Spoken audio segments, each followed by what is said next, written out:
Selamat pagi anak-anak. Dalam keadaan sehat bukan?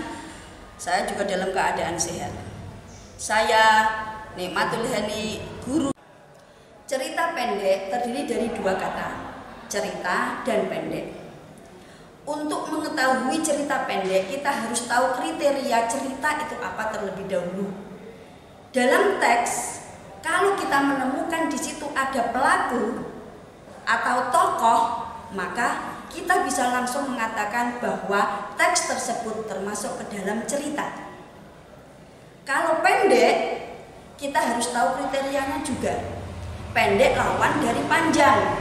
Maka cerita pendek itu harus di situ yang dijelaskan hanya satu tokoh atau satu pelaku.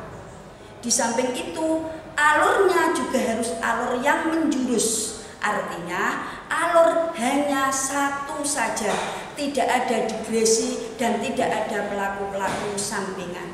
Hal ini bisa dilihat dalam Krida Laksana.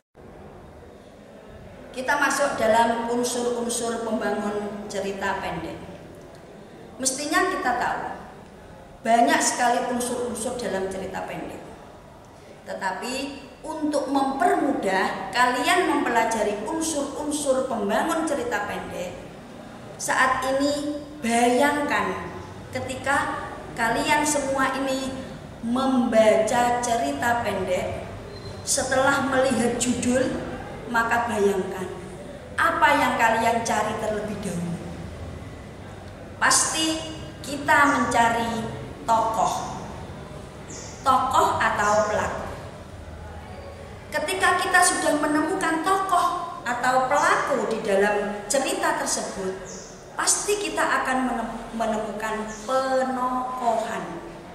Penokohan itu adalah watak atau tobiiyah atau juga karakter dari masing-masing tokoh pasti di situ ada. Yang kedua, kalau kita sudah menemukan tokoh dan penokohan, maka kita pasti dalam hati kita apa yang ada di dalam cerita itu, bagaimana ceritanya. Itulah yang kita sebut dengan alur atau plot. Alur atau plot itu adalah rangkaian peristiwa yang ada di dalam cerita tersebut, sehingga kita tahu bagaimana ceritanya. Itulah alur yang kita cari.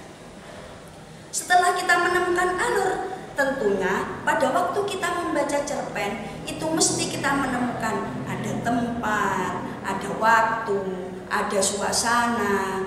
Otomatis itu berarti masuk ke dalam unsur latar atau setting. Latar atau setting pasti kita sudah temukan di situ.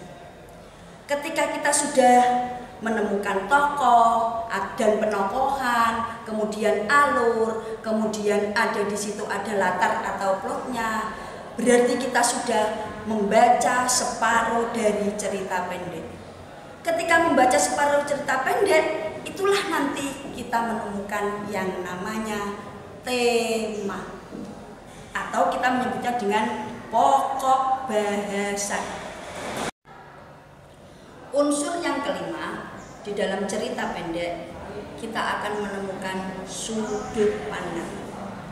Ketika kita sudah separuh membaca cerita pendek, kita akan mencari bagaimana pengarang itu mengungkapkan ceritanya. Apakah dia menggunakan sudut pandang orang pertama atau orang kedua? Jika kita menemukan di dalam tulisan, di dalam cerita pendek itu dengan kata aku atau saya, berarti pengarang menggunakan sudut pandang orang pertama. Tapi jika kita menemukan di dalam cerita pendek itu menggunakan kata kita, kata mereka, dia, atau bahkan menggunakan nama seseorang, berarti pengarangnya menggunakan sudut pandang orang ketiga. Oleh karenanya, ketika kita membaca cerita pendek, secara tidak langsung pikiran kita sudah bisa menebak pengarang ini menggunakan sudut pandang, bisa sudut pandang orang pertama, juga bisa sudut pandang orang kedua. Yang selanjutnya, unsur pembangun cerita pendek adalah gaya bahasa. Gaya bahasa ini berhubungan dengan latar atau background sosial budaya. Ketika pengarang itu menceritakan di dalam cerita pendeknya, mengungkapkan seorang pelaku itu dengan background atau dengan sosial budaya di mana itu nanti kita kelihatan. Misal, ketika pengarang itu mengungkapkan dengan background daerah Yogyakarta, berarti di dalam ceritanya akan kita temukan kalimat-kalimat dengan bahasa Jawa yang kental. Itu kalau dilihat dari sosial budayanya.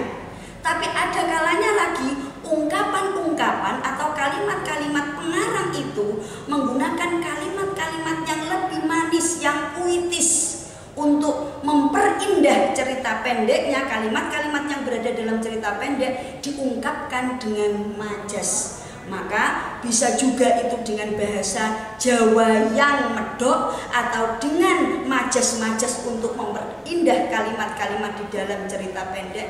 Itulah kita menyebutnya dengan gaya bahasa. Yang terakhir, unsur pembangun cerita pendek adalah amanat. Tentunya setiap pengarang itu mempunyai tujuan. Mengapa beliau pengarang ini mengarang sebuah cerita pendek dengan judul tersebut? Itu berarti punya maksud-maksud tertentu, memberi pelajaran kepada kita. Oleh karenanya amanat itu adalah pesan yang disampaikan oleh pengarang. Atau bisa juga dengan kata lain, pelajaran yang dapat diambil oleh pembaca ketika membaca cerita pendek. Maka tentunya amanat-amanat itu kita akan menemukan setelah kita membaca selesai cerita pendek. Demikian pembelajaran hari ini tentang cerita pendek, tentang pengertiannya dan unsur-unsur pembangun cerita pendek. Semoga bermanfaat, utamanya bagi saya sendiri, umumnya bagi kalian semuanya. Terima kasih. Wassalamualaikum warahmatullahi wabarakatuh.